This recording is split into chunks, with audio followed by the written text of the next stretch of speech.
Good day and welcome back to another DB Legends video. In this video we're going to discuss whether you should save or summon on the new Ultra Rising banner for Janemba.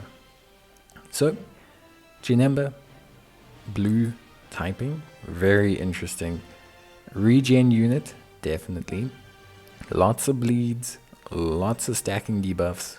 Very, very, very interesting unit, and his unique gauge essentially functions like his dodge from the movie, and then he can avoid a lot of mechanics. So let's take a look at his effects. So strike effects, 30% chance to inflict extreme bleed, pretty good. You're going to see this a lot, extreme bleed, in the course of this video, so keep that in mind. Blast attack inflicts the enemy with a plus 10% damage received boost, and his special attack also does very similar, applying a plus 20% to damage received boost whilst also sealing the cards and applying some debuffs as well, so more bleed. Demonic Howl will draw a strike arts card next, restore his own key by 50, give him plus 20% to strike damage inflicted, and again essentially provides even further buffs. So very, very good unit. The big thing is he provides some Dragon Ball control here. With the Dragon Ball units that have come out, controlling the Rising Rush is getting harder and harder. Every unit seems to steal or take or generate a lot of Dragon Balls, and the Rising Rush is a super important part of PvP, so this gives him some kind of control counter. On his ultimate ability, he's got the kind of standard effect of reducing or ignoring restore health effects, which seems to mitigate the existence of that mechanic nowadays. Then in terms of his main ability, he'll draw his ultimate card next, restore his own health and key, cancel attribute downgrades, apply an attribute upgrade, and just in general do a lot of really nice things. He also destroys all your opponent's cards, which, in case you were wondering, is a huge tempo control issue. Very similar to the transformation from Jiren. So his Force Resonance, it's the ultra thing. Personally speaking, I'm not a big fan of Force Resonance. It's always something that's a bit of a pain and makes team building a bit convoluted and difficult. His Z ability bonuses are predominantly regen focused as well, with obviously some movies capability placed in there as well. So there is some ability for him to synergize with the movie from Saga's units, but definitely I would say regen, the bleeds, the way all of that works together, probably the best way to go. Then we get to his passive, so 150% to damage inflicted, damage reduction of 70%, which is pretty tanky. Increases his arts card draw speed by 1, which is pretty good. And he obviously has some other standard kind of buffs to allow him to have some tempo control, cost reductions, etc. He also has the ability to randomly draw cards when he has 3 or fewer. He also inflicts all enemies with the attribute downgrade plus 15% to damage, and just continues to apply a whole bunch of debuffs to the opposition, which is very important. The amount of debuffs he applies is huge. Like when this guy gets going, units can just sit with their whole line basically covered in debuffs, which is pretty crazy.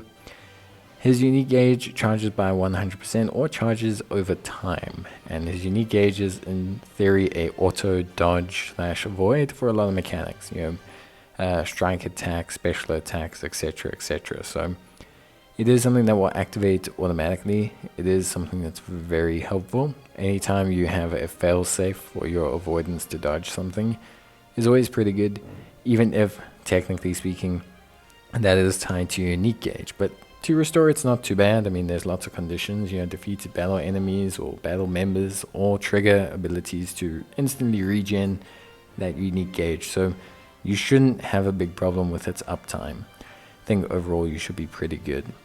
And yeah, other than that, honestly, when the unique gauge activates, it's obviously very, very solid, and just in general, he's very, very solid as well. Lots of health restoration, key restoration, nullification, restoring a vanishing gauge, nullify unfavorable elements, and just in general, a unit that seems to, again, be a very broken Ultra, which is always kind of the case, but when you've got bleed and damage and auto negation and also the ability to debuff the opposition to hell, it does seem like you're pretty good.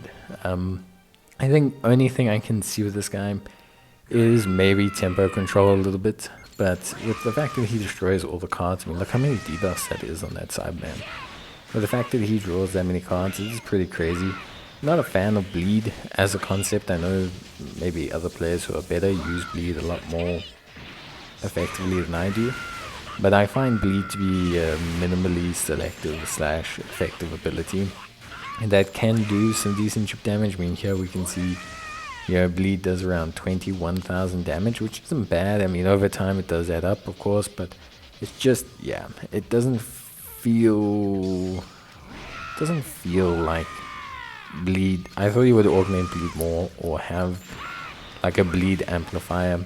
He just applies bleed very easy, which is still good, but yeah, I thought maybe they would do a bit more with that mechanic, considering all the needles and everything.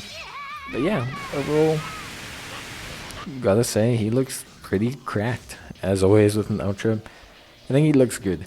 I think one thing I will say is him and Kid Buu are both on regen, and I think this is a good Ultra to kind of run alongside that Kid Buu and elevate things. Now the banner is terrible. Banner is objectively not great in any way, shape or form. That's kind of how Ultra banners are. I wish they would add another Ultra onto Ultra banners, at least one, to make it interesting, but they've decided not to do that until the unit's old. So that's a bit of a shame. But hey, I think overall he's a pretty good unit. I think he could definitely be super duper strong. I think Regen's in an okay enough place that he elevates that team. I think Saga from the movies is also in an okay enough place that he elevates that team. So I think you don't have a problem summoning for Janemba himself, but I think his banner, as with all Ultras, is pretty dodge. And obviously your main attraction is getting the Ultra. So if you don't get that, it's a bit of a flop. But that's basically going to be it for me. I will probably see you guys in the next one. Let me know your thoughts on Janemba. And yeah, that's basically going to be it for me. I'll see you guys in the next video. So until then, take care, stay safe, and yeah, I'll see you guys probably next time. Love to hear your thoughts. Janemba is really interesting to me. Bye.